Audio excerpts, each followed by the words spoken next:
ලංකාවේ මුල්ම රජතුමා විජය රජතුමා. ඉන්දියාවෙන් පිටුවහල් කරපු කෙනෙක්.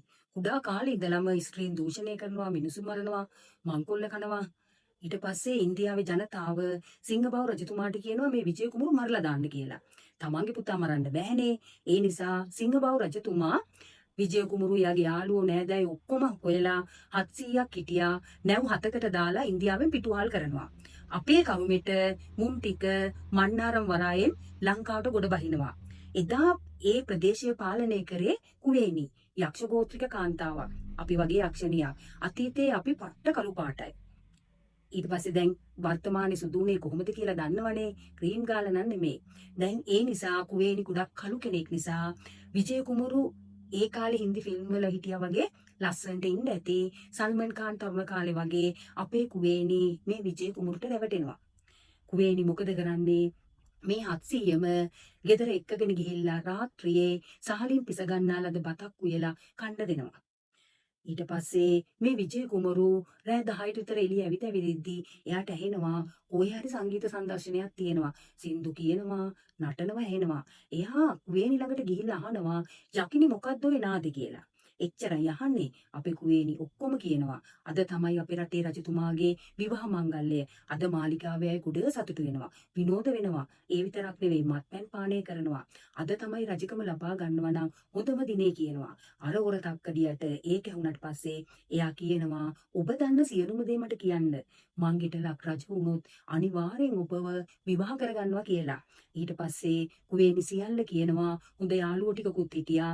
රාත්‍රියේ 12:02 අතර එදා අපේ රටේ රජතුමාගේ මාලිගාවට පැනලා සියලුමයි මරලා දාලා පසුදින ලක් රජ වෙනවා විජය කුමාරු. පොරොන්දුවත් ඉටු කරනවා. කුවේණිව විවාහ කරගන්නවා. තම්බපන්නිය තමයි ලංකාවේ මුල්ම ජනාවාසය.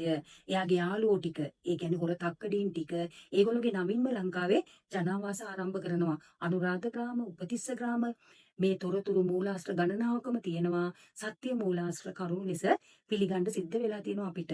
ඒ විතරක් නෙමෙයි කුවේණි කාලයක් යනකොට මේ විජය රජුට දාව දරුවෝ දෙන්නෙකුත් ඉපදෙනවා. ඒ තමයි දිසාලා දීඝහත්ත. මේ දරුවොත් ලොකු වුණාට පස්සේ මේ විජය රජතුමාගේ ඇමතිවරුන් කියනවා අභිෂේකයක් පවත්වමු. හැබැයි ලංකාවේ කුමාරිකාව හරියන්නේ නැහැ. අපි ඉන්දියාවෙන් ගේමු කියලා පාණ්ඩ්‍ය රටේ රජතුමාගේ දියණිය විජය කුමාරිකාව ලංකාවට ගෙනල්ලා අභිෂේකයක් පවත්වනවා. කුවේණි කුඩ කලකිරෙනවා. Taman මාලිගාවෙද්දි තවත් කාන්තාවක් මාලිගාවට රැගෙන ඒම පිළිබඳ එයා ගොඩ සාප කරා කියලා ඉතිහාසයේ සඳහන් වෙනවා. ඇය විජයි මාලිගාවට එනකොට මාලිගාවේ රැඳෙන්නේ හොර රහසෙම දරුවෝ දෙන්නත් අරගෙන උපන් ගමට යනවා. හැබැයි සුවදේශිකයන් කුවේණිව පිළිගන්නේ එයා රාජද්‍රෝහියෙක් විදිහට තමයි සැලකුවේ. මොකද ලංකාවේ හිටපු රජතුමා මරන්න විදේශිකයෙකුට එයා උදව් කරනවා. ඒ නිසා එයාට චෝදනාවක් තිබ්බා දේශද්‍රෝහියෙක් ලෙස. සුවදේශිකයන් කුවේණිව අල්ල ගන්නවා. කුවේණි තමන්ගේ දරුවෝ දෙන්න අරගෙන පුළුවන් වේගෙන් කැලේට දුවලා දරුවෝ දෙන්නට කියනවා කැලේ ඇතුළටම දුවන්න කියලා. කුවේණි සුවදේශිකයන් අල්ල ගන්නවා. දසවද දීලා පාරවල් ගානේ ඇදගෙන ගිහිල්ලා හවස් වෙනකොට කන්දක් උඩට ගිහින් පල්ලෙහාට විසික් කරලා දානවා. ඒ විදිහට කුවේණි මරනවා. හැබැයි දරුවෝ දෙන්න අල්ල ගන්න බැරි වෙනවා. දරුවෝ දෙන්න කැලේට රිංග ගන්නවා. ඒ දෙන්න අය කවදාකවත් එළියට එන්නේ නැහැ. ඒ දිසාලා දීඝහත්තගෙන් තමයි අපේ රටේ වැඩි පරම්පරාව ආරම්භ වෙලා තියෙන්නේ. විජය රජතුමාගේ විජය කුමාරිකාවට දරුවෝ නැහැ. ඒ නිසා අපි ආරම්භුනේ හෝමෝ සාපියන්වරු ලංකාවට පැමිණීමෙන් පසුව.